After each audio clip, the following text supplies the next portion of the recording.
What's up, YouTube? It is your boy JB, and we are here today with a review for Marriage Bootcamp Hip Hop Edition. This is season 18. This is episode 8. The episode was titled Breaking the Cycle, you guys. So before we get into this review, if you guys are watching this video or any other on the channel and you're not yet subscribed to the channel, then I'm gonna need you guys just to do me a big solid favor and stop taking me out on this date and have me pay for it at the end of it. Hit the subscribe button, hit the notifications, turn them on, share the video, and with that out the way, you guys, without further ado, let us discuss Marriage Bootcamp Hip Hop Edition. So we were off last week for Thanksgiving, and we're back this week with episode 8.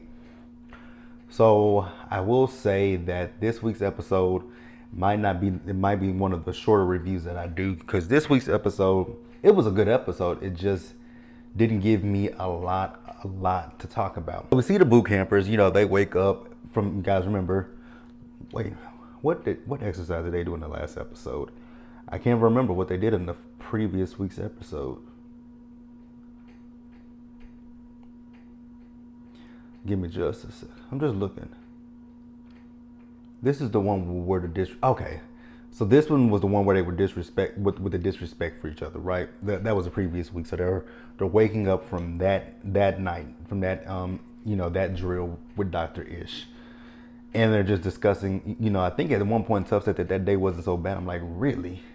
But he's, and you guys remember in the last one that Moni got upset with him because of his boy, right? And so they're just talking about what they expect for the day, right?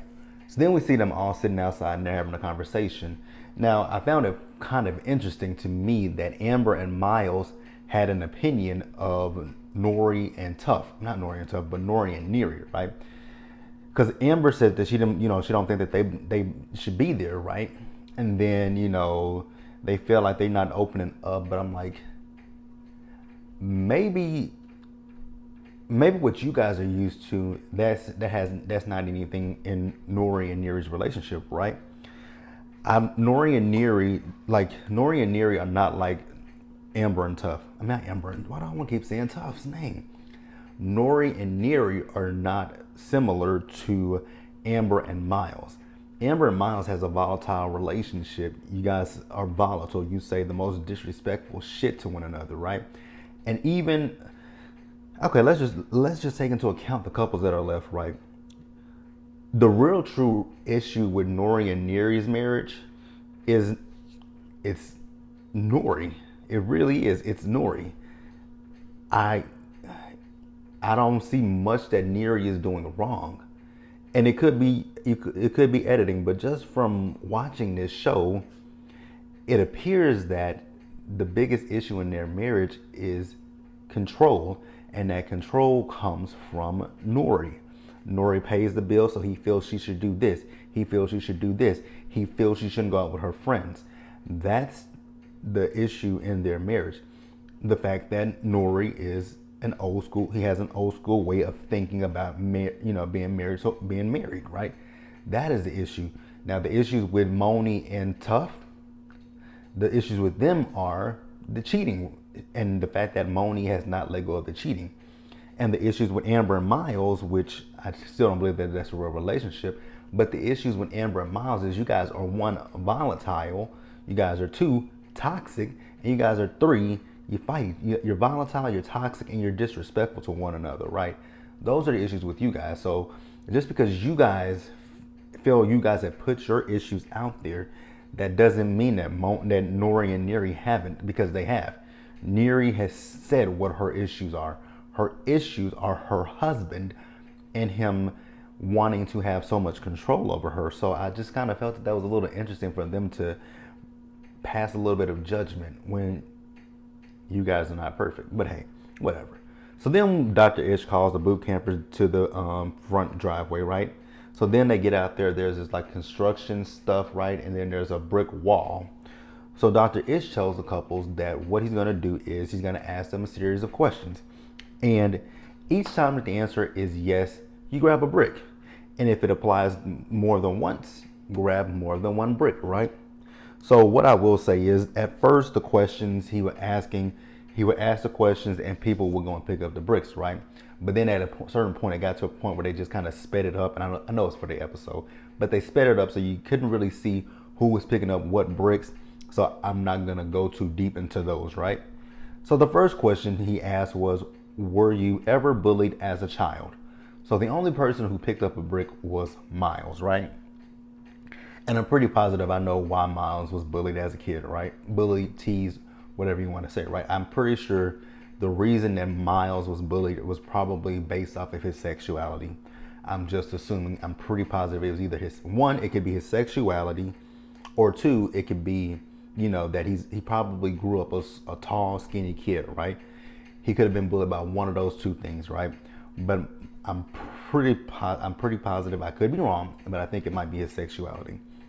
So then the second question that Dr. Ish asked was, have you ever been assaulted by a loved one? So Moni picked up a brick, Miles picked up a brick, and Amber picked up a brick. So Moni explained the situation about her abuse with her ex, and then she said sometimes it was done in front of her children. I was like, wow. So your kids had to live that. I really hope that once Moni got out of that relationship that she got her kids some therapy. Because no person should see another person being abused, right? But damn, kids. So then the next question came with, did you ever fear anyone in your immediate family? So the only person who picked up a brick was Neri, right? And so Dr. Ish says, okay, explain to us why you picked up a brick, right? So Neri, in a nutshell, she literally picked her father to marry him, right? Because she said she was afraid of her father, and that her father was very controlling, and her father controlled her mother. So I was like, wow, it is true what they say, right? Women marry most women find in their mates, in a man, they pick their father, and then they say with men pick their mothers. Very interesting that she picked, she was controlled by her father, but then her husband controls her, is controlling her. It's a different type of control, right? She feared going places. Well, actually, it's not really different, right? Because Nori doesn't want her to hang out with her single friends, and he wants her to be at home with the kids, and he wants her to do this. So it's not really much of a difference. Wow. So then the next question is, has anyone lost an important person at a young age, right? So it looks like everybody picked up bricks at this point. We see Tough pick up a brick. We see Nori pick up a brick. We see the people that we saw pick up bricks, I know for a fact. And Nori, Tough, and Miles. So we find out a little bit about Tough, right? So Tough said that he was about 6 years old when he lost his dad. And Nori said he was about the same with his dad, right? He said at one point in his life, his dad didn't believe that he was a rapper. He thought that his dad thought that he was just bullshitting and just doing that to tell his mother anything just to cover up what he was probably doing in the streets. But then he saw him on TV. He's like, man, I thought you was just, really just, just bullshitting. So Dr. Ish at one point told Tough, go back and pick up some more bricks. Actually, he told Tough and Nori to go back and pick up some bricks, because Tough lost his dad at about 6 years old, and Nori lost his at about 21 years old, right? So when Tough goes and pick up the bricks, now I know that well, actually, maybe not, right? Maybe not, because we'll get to that. But Tough started taking some more bricks. He took more bricks, and he stopped at one point. And Dr. Ish was like, why did you stop? He's like, because I see this picture of my mother. So we see Mo, she's over there, and she's just boohoo crying, right? I didn't understand why she was crying, but as she explained it, it made a lot of sense, right? Because she was actually hyperventilating. So she was like, she was hurt by the fact that he's experienced so much loss, and we'll talk about that a little bit. The loss that he's experienced, right? So then the next question was, has anyone ever been exposed to guns? So Miles, Nori, and Tough got him. So Dr. Ish asked Miles, how old were you when you were first experienced two guns, right? So Miles said he was about 3 years old. He said his mom was having a party and two guys pulled out guns on each other, right? And one of the guys picked him up and used him as a human shield. I just have one question. Where was your mother at? That's my main question. Where was your mother when this happened? Like, was your mother? The question, I really actually have so many questions, right? Where was your mother at? Why were you at like, if your mother was having an adult party, why were you in the vicinity of the adults, right? When I was a kid, my aunt and my uncle used to host parties all the time, right? They had an upstairs and downstairs house. But when they would host their party, when they would have their parties that night, we had to go upstairs. They would be down in the basement. We would be upstairs with my cousins.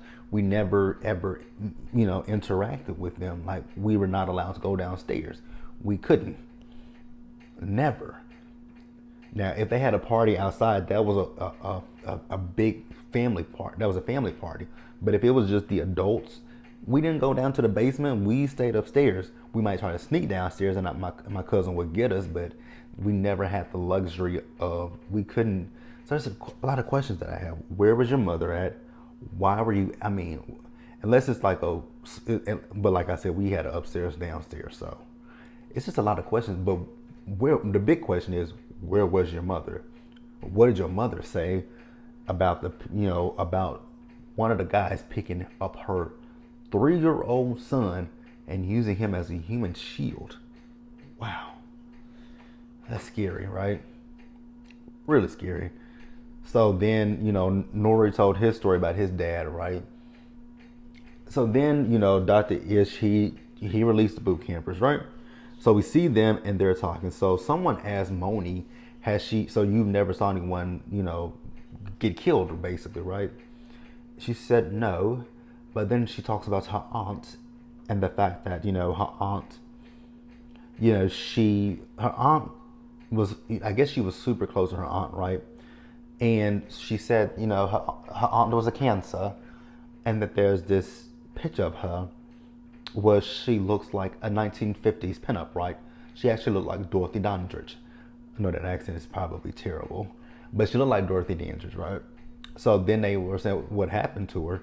So she said her husband cheated on her.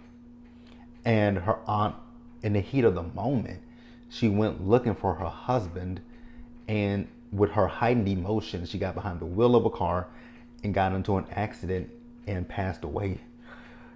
Wow. And I was thinking to myself in this scene, I'm like, Moni, you don't see that if you don't rectify the situation with Tough, that could be you. That could be you, right? And my only issue with Moni is the fact that Moni has chosen to stay all this time. Like, it's not like Tough just cheated last week, last month, last year. Your daughter is 13 years old. So that means Tough cheated over 13 years ago. If he is not still currently cheating on you.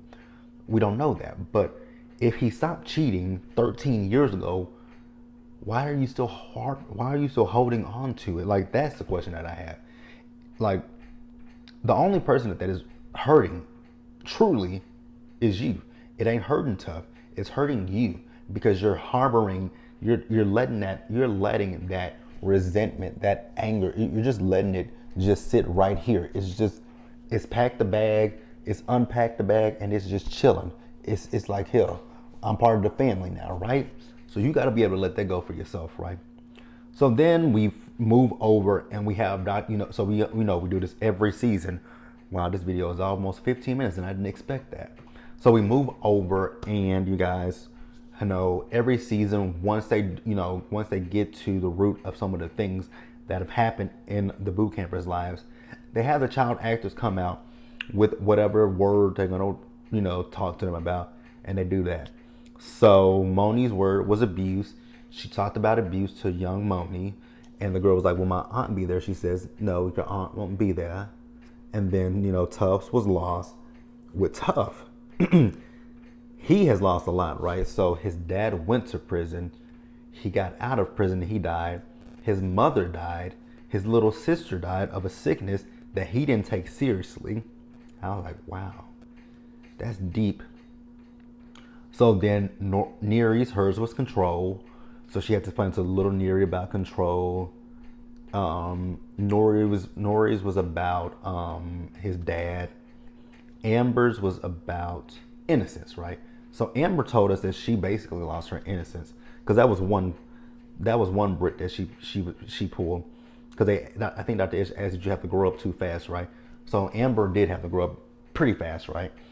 Because she lived with a family member at one point. Then she moved with another one, her mom's little sister, who she said had 8 kids. Now, ma'am,